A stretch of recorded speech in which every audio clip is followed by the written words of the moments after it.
Mga ginikanan indi pabor sa liwat nga pagpabakuna sa mga kabataan kontra dengue. Department of Health Region 6 nagpabutyag nga hindi pation para ibalik ang Dengvaxia vaccination.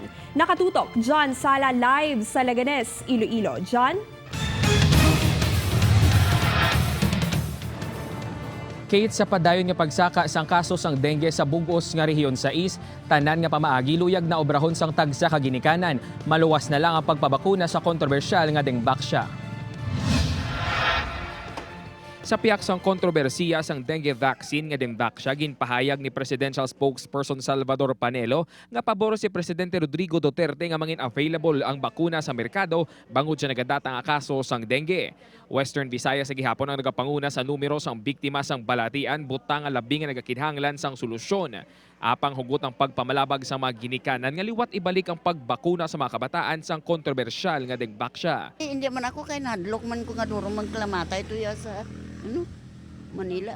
Ang Iloy nga si Wilma, nagapanginlaman man bangod nagaisahanon lang ang bata sini. Kag apisar nga delikado ang balatian nga dengue, mas delikado suno sa iya ang Dengvaxia. Hindi, gid kuya.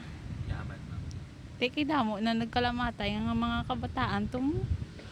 Sang naligad tuhaw. Ti isa mo lang kabilog daan akon.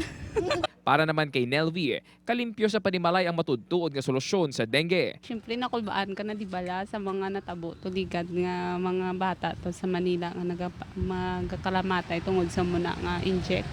Suno sa Department of Health Region 6 makabig nga premature pa subong kung ibalik ang bakuna ilabi na nga madamo pa sa mga ginikanan ang nagakahangawa. Mo pagid na siguro nga i-kondisyon pagid yang mind sang tawo acceptable na gid siya. Dugang pa sang DOH maayo kang epektibo ang Dengvaxia, apang kinahanglan nga mas maid-id pa nga pagatun-an antes liwat nga buksan sa publiko.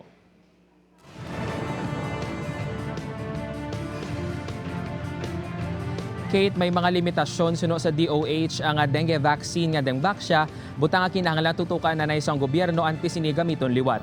Kate?